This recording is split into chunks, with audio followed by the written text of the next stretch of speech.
dia cara menjualnya kreatif atau dia menjualnya lewat digital. Produk ekonomi kreatif itu selalu melekat di kehidupan kita. Dari semenjak kita lahir hingga menghembuskan nafas terakhir. Mungkin Ketum juga harus kasih tahu nih apa kerjanya Ketum. Jangan-jangan cuma gara-gara tiada yang diurus akhirnya urus Gcraft. Browsing aja, kawin terlalu Kristian, sibukannya ngapain aja.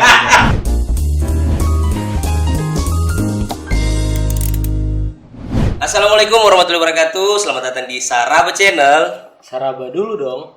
Cheers. Oh, cheers. Minum Ketum. Siap. Nah, hari ini kita podcast lagi. Dan podcast kali ini agak berbeda karena bukan orang Palu, bukan orang Sulawesi Tengah, tapi orang pusat. Jadi beliau ini adalah Ketua Umum Gcraft, Bang Kawendra. Siap. Kawendra siapa sudah? Kawendra Lukistian. Kawendra Lukistian. Apa kabar Bang? Alhamdulillah Bro Arif, terima kasih. Saya panggil Bang atau Ketumin? Santai apapun aja. Oh iya. Bebas. Selamat datang ini di Bumi Tadulako. Oh iya. Bagaimana Palu? Panas? Ya nggak beda jauh sama Jakarta lah panasnya. Tapi tidak macet di sini. Ya itu kelebihannya. Saya lihat story kemarin karaoke di mobilnya Akbar. Oh iya. Woi keren. Sudah kemana semua Bang di Palu sebelum kita bicara Gcraft ini? Kemarin kita ke Donggala, terus ya nyobain di sini juga beberapa kuliner di sini. Oke. Karena kan ada agenda kemarin kan pelantikan, setelah itu terus ada agenda-agenda lainnya. Nah kita bicara soal Gcraft ini.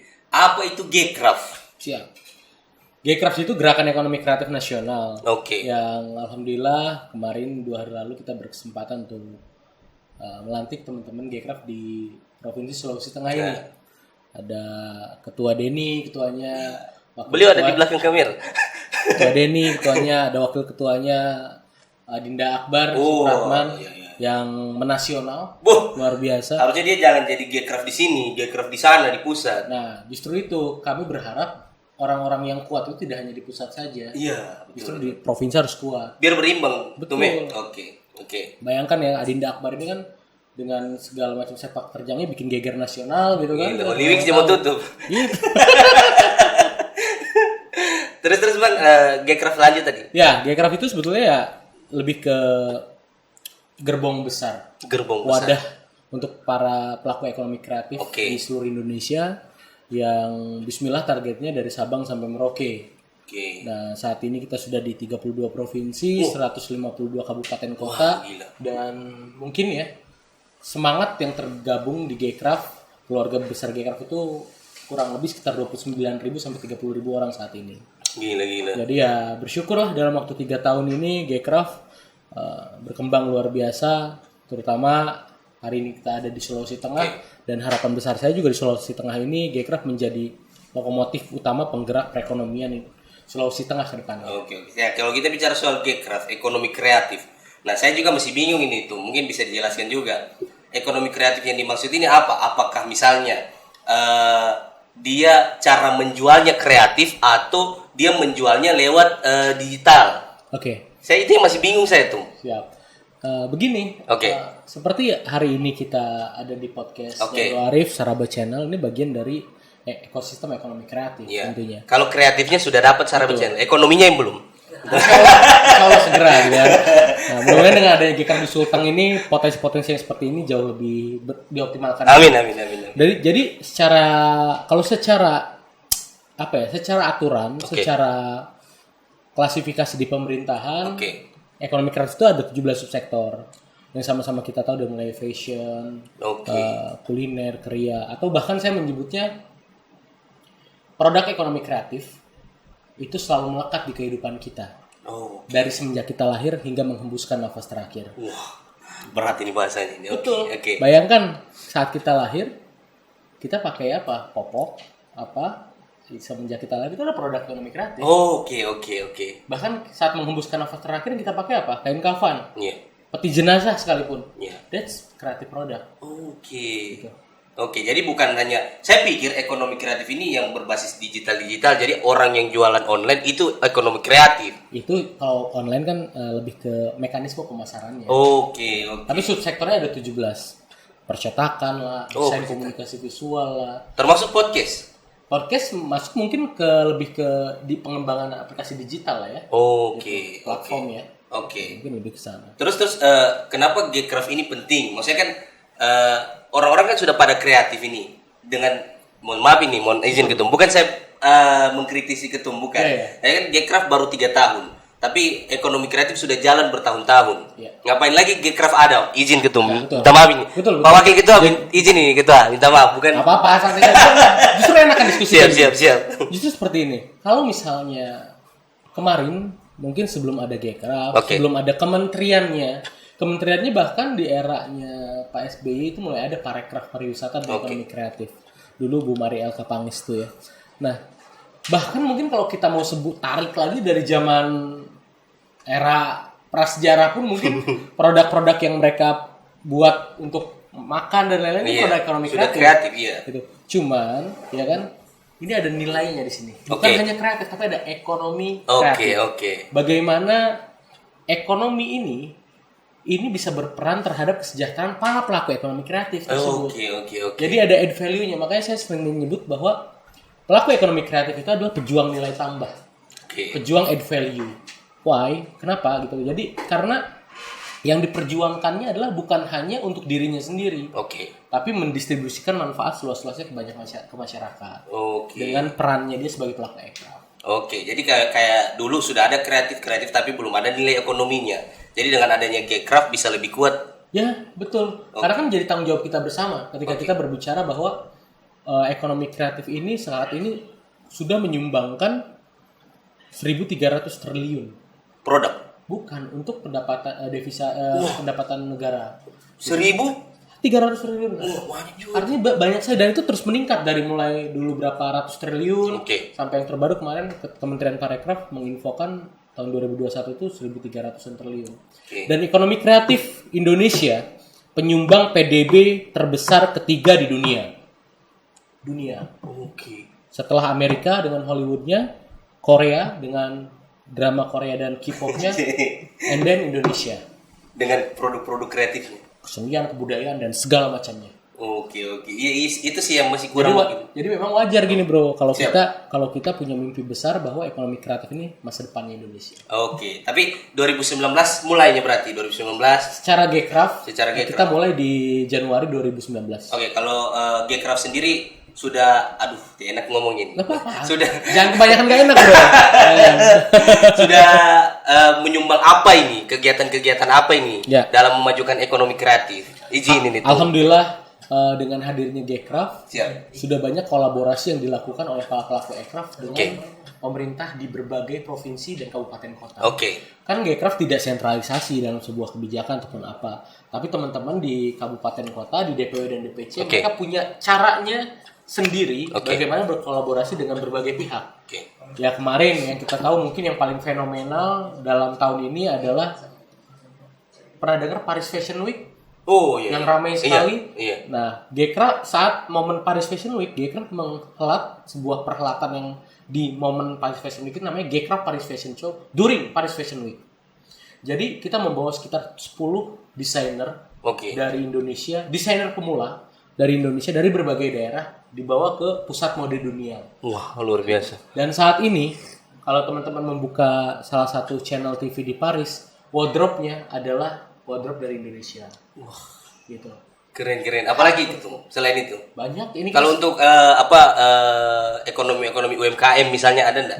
Banyak banget. Kayak contoh sederhana, teman-teman di Tangerang Selatan sudah membuat perizinan dan hak cipta gratis untuk sekian ratus UMKM. Wah, itu bagus itu. Kita belum ada hak cipta ini juga. Paten ya kan, nah, makanya nanti saya mudah-mudahan teman-teman di Sulteng ini, Ketua Denny, Wakil Ketua Akbar dikolaborasikan dengan berbagai pihak supaya manfaatnya terasa ke pelaku Gcraft. Dengan hadirnya Gcraft ini jadi rumah besarnya para pelaku Gcraft dan pelaku Gcraft ini harus semakin percaya diri bahwa potensinya besar. Potensinya besar dan ketika potensinya besar ini artinya kan manfaatnya untuk masyarakat lebih berasa. Nah, kalau kita bicara soal ekonomi kreatif, saya juga beberapa kali sempat ikut misalnya pelatihan kerajinan tangan dan lain-lain, tapi selalu stuck di situ. Tidak kemudian pemerintah hanya selesai di situ bagi honor lalu selesai, kita tidak didampingi lagi entah pemasarannya dan lain-lain.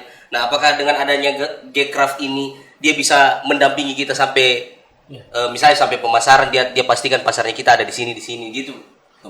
Di Gcraft kita mengenal yang namanya narasi besar Gcraft itu adalah 4L.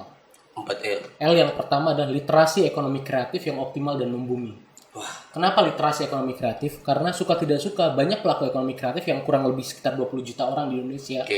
Mereka tidak sadar mereka ada di zona ekonomi kreatif. Bro tanya tukang cendol atau pedagang gorengan, "Bang, tahu nggak ekonomi kreatif?" Pasti nanya, "Bang, apa tuh, Bang?" Iya, Padahal mereka pelaku ekonomi kreatif.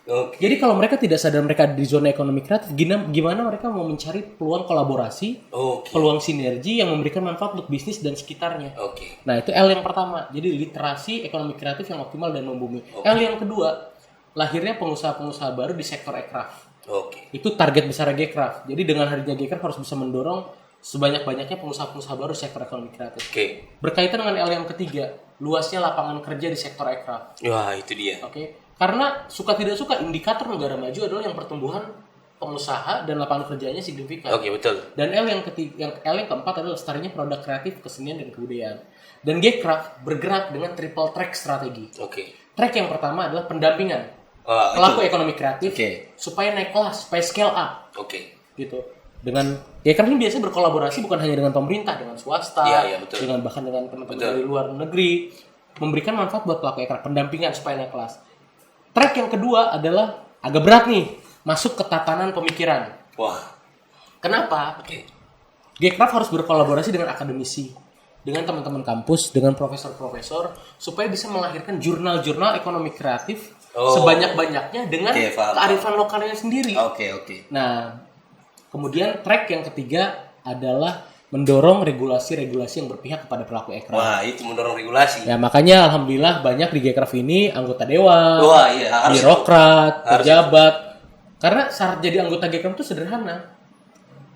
Pelaku ekonomi kreatif atau siapapun dia yang peduli terhadap ekonomi kreatif. Jadi kalau saya misalnya bukan pelaku ekonomi kreatif, peduli tapi terhadap ekonomi kreatif, saya bisa jadi pengurus. Boleh dong. Gitu. Jadi karena kan di berbagai daerah juga banyak yang kepala daerah yang jadi bagian dari Gcraft. Itu yang supaya bisa lebih mudah mendorong regulasi yang berpihak kepada pelaku aircraft. Dan saya berharap mudah-mudahan nanti di Sulteng ini dengan hadirnya Gcraft, ya kurang lebih dalam 1 tahun ke depan sudah ada perda aircraft. Undang-undangnya sudah ada, PP-nya sudah ada, perdanya. Karena yang paling sulit sebenarnya ketika menjalankan organisasi, misalnya saya mungkin juga ada banyak organisasi di muka bumi ini di Sulawesi Tengah juga, termasuk salah satunya Gcraft kan. Nah, yang paling sulit sebenarnya menjalankan organisasi ini dengan pastinya butuh biaya. Saya khawatirnya teman-teman itu tidak semangat menjalankan organisasi kalau tiada biaya. Apakah dibiayai APBD ini Gcraft? Mohon izin itu. Yang kita kedepankan adalah kemandirian. Itu bagus itu. Bahkan kita beberapa kali bukan menolak ya. Jadi beberapa kali kita menyarankan untuk tidak memasukkan anggaran dari negara ke kita. Ke Paris sekalipun kemarin kita walaupun dibully luar biasa, Gcraft menghabiskan uang pemerintah segala macam. Itu biarkan, itu info yang berkembang. Tapi begitu tidak ada. Begitu Kementerian Parekraf langsung mengklarifikasi, tidak ada 1 rupiah pun uang negara yang mengalir ke Gcraft. Akhirnya yang membuli kita malu dengan sendirinya. Artinya kita bisa membuktikan kok dengan konsep kolaborasi, dengan konsep 3P atau 4P. 3P itu Public Private Partnership atau 4P Public Private People Partnership bisa jalan. Pelaku aircraft itu sederhana sebetulnya. Diberi ruang yang lebar, didorong, jangan dihalang-halangi. Betul. Dan ketiga diapresiasi. Mereka bisa berkreatif luar biasa kok. Gitu. Apresiasi kadang yang kurang ini dengan pelaku ekonomi kreatif. Betul, makanya kan kita harus yang dorong itu. Keren. Nah, terus saya juga ini supaya teman-teman tahu ini sebenarnya kesibukan ketua umum Gcraft ini apa? Apakah saya khawatir kan banyak juga teman-teman yang sibuk misalnya. Supaya karena dibilang sibuk lalu dia jadi ketua saja padahal tiada kerjanya. Dan saya khawatirnya begitu juga ini tuh. Mungkin Ketum juga harus kasih tahu ini apa kerjanya Ketum. Jangan-jangan cuma gara-gara tiada yang diurus akhirnya urus Gcraft. Browsing aja, kawin terlalu Kristian, sibukannya ngapain aja gitu. Karena kalau saya searching sih tapi supaya orang kalau misalnya saya sebetulnya backgroundnya saya entrepreneur. Oke. Ya, saya berangkat dengan ketua dewan pembina kita Bang Sandi itu bersahabat dengan beliau dari 2006. Oke. Sudah lama. 15 tahun lalu kurang lebih. Beliau adalah mentor usaha saya.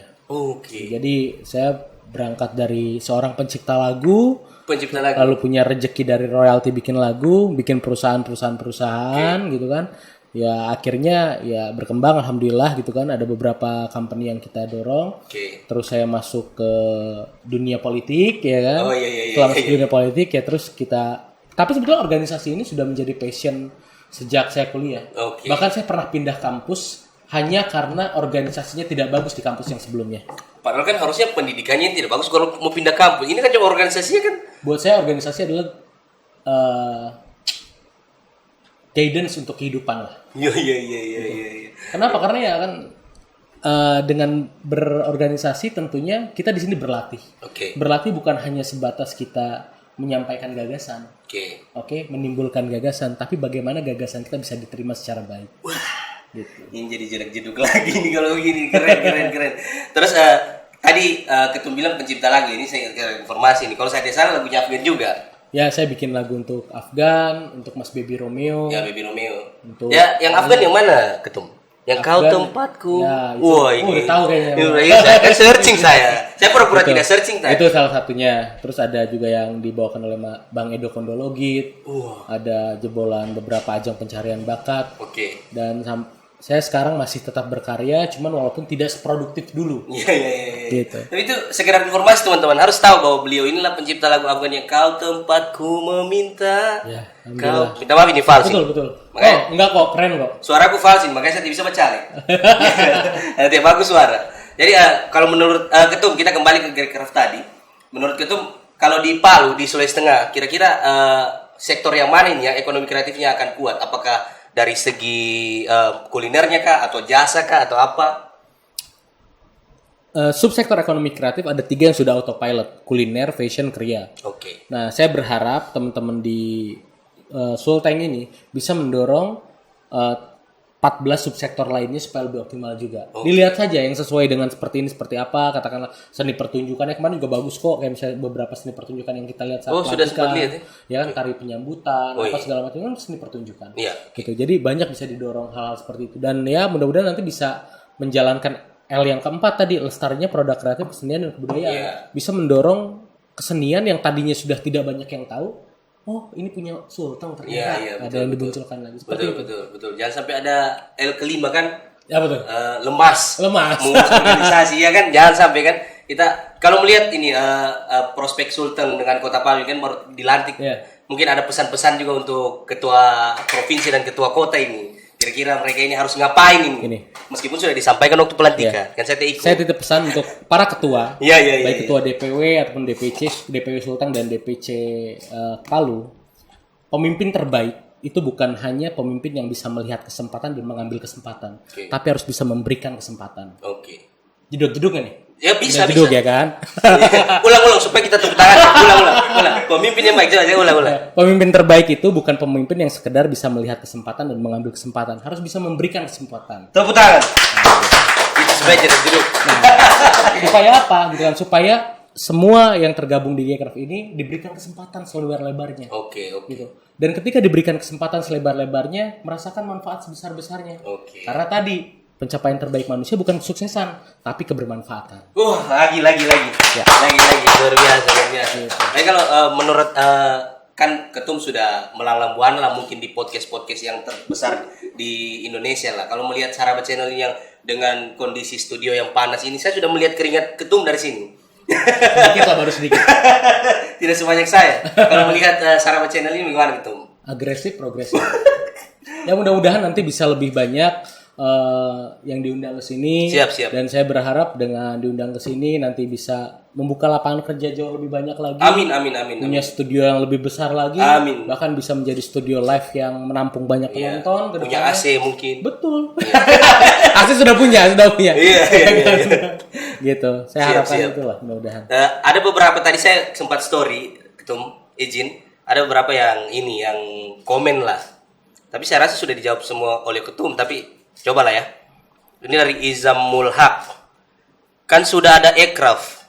Kenapa harus ada Grecraft? Padahal sama saja. Saya tidak tahu ini. Ya, oke. Ekraf itu singkatan dari ekonomi kreatif. Oke. Subjek yang kita konsentrasikan. Oke. Gekraf ini gerakan ekonomi kreatif nasional. Oke. Kenapa gerakan? Bukan himpunan, bukan asosiasi, bukan lain-lainnya. Oke. Karena gerakan ini adalah diksi dari aktivitas yang tidak boleh berhenti. Oke. Gitu. Kenapa kita ambilnya diksi gerakan, bukan diksi yang lain untuk organisasi ini? Karena gerakan adalah aktivitas yang tidak boleh berhenti. Tidak boleh berhenti. Keren. Meskipun saya sudah lihat itu podcast juga di Gekraf, kalau di sana Gekraf apa itu podcastnya Pak Ketum. Saya sudah nonton juga. Nah, terus ini juga ada, aduh tidak enak bacanya ini. Gak apa-apa. Saraba Channel ini kan termasuk Gekraf, harus dibantu Pak Ketum. Ini saya tidak bohong. Ini ada betul Ketum. Dibantu lah nanti teman-teman, pokoknya dikolaborasikan lah pokoknya insyaallah. Siap. Itu sudah dijelaskan juga Vini apa itu Gekraf, kenapa Gekraf dibentuk. Kayaknya sudah Ketum bahas. Terus mungkin sedikit harapan untuk ekonomi kreatif yang ada di Palu dan Sulawesi Tengah. Ekonomi kreatif itu bisa bergerak bila pelaku ekrafnya merasa nyaman dalam berkarya, merasa dihargai dalam berkarya, dan saya berharap nanti kedepannya dengan hadirnya Gekraf di Sulteng ini pelaku ekraf kebahagiaannya dalam berkarya jauh lebih meningkat lagi hingga dia bisa lebih produktif berkarya dan marwahnya terjaga. Amin. Terus mungkin juga ada juga pesan ini dari saya untuk teman-teman yang ketua Gekraf provinsi dengan ketua Gekraf kota, mungkin bisa merangkul teman-teman yang ada di skala di circle content creator lah, karena saya lihat ini tuh saya lihat teman-teman content creator yang di Palu masih terpecah-pecah ini. Saya harap Gekraf bisa dipersatukan. Bisa menjadi rumah untuk teman-teman konten kreator. Amin. Terus amin. Saya juga berharap Ketum sukses lah. Amin, sama-sama bro. Sama-sama bro. Sudah mau tampil di sini. Bahagia kita bisa silaturahmi. Saya juga. Nanti kalau saya ke Jakarta saya berkabar bro. Siap. Kan siapa tahu nanti kan Ketum ini sekarang jadi juru bicaranya Pak Sandiaga Uno. Iya. Siapa tahu nanti Pak Sandiaga Uno jadi presiden, Ketum lagi jadi menteri kan? Iya kan, kita tidak tahu kan? Kita aminkan. Amin. Yang terbaik aja lah. Makanya dibilang tadi Akbar selamat datang di kota Tende kan, karena begitulah. Tuh mungkin ada saran sedikit karena Ketum kan sudah lama di ekonomi kreatif ini. Saran sedikit untuk Saraba Channel. Amin. Jadi berkolaborasi, katakanlah di sini ada berapa podcast yang ini yang besar kolaborasi. Jadi kan justru yang sekarang ini eranya era kolaborasi, bukan kompetisi. Dengan berkolaborasi pastinya banyak peluang-peluang yang bisa dihasilkan bersama. Siap. Dan itu yang menjadi semangatnya di Gekraf. Banyak mungkin pelaku kuliner, tapi mereka bergabung bersama-sama di Gekraf untuk kolaborasi. Betul. Gitu. Membuka peluang selebar-lebarnya seperti itu. Siap. Terima kasih banyak tuh. Sama-sama Bro Arif. Sehat selalu. Hari ini berangkat ke Jakarta sudah. Kita kembali ke Jakarta. Safe flight lah. Amin. Terima kasih. Terus komunikasi terus Tum. Siap, insyaallah. Kita mau follow ini Tum. Siap. Karena kalau ketemu begini kan biasanya di follow tapi tidak mau follow back. Karena mumpung lagi di depan kamera kita mau follow memang. Apa bro? Saya yang follow. Kayaknya kurang ajar saya kalau ketemu yang follow. Apalah saya hanya orang kampung baru. Enggak lah. Saya langsung follow saja. Saya sudah lihat sebenarnya. Apalagi sudah centang biru kan. Saya sudah follow bahkan. Saya sudah follow bahkan tapi belum di follow back. Ini kan. Bro yang mana? Arif Ibrahim 12. Izin saya unfollow dulu baru saya follow ulang supaya naik ke atas. Oke. Siap. Follow ulang. Siap. Harus masuk-masuk begitu. Dah ya, di follow. Siap, sudah di follow back. Dikasih lihat kamera. Saya di follow back Ketum Gekraf loh. Tinggal bantuannya ditunggu. Siap. Terima kasih Tum, sehat selalu. Sampai ketemu di Saraba Channel berikutnya. Saraba Channel. Saraba dulu dong. Saraba dulu dong. Toki sedikit Tum. Oke.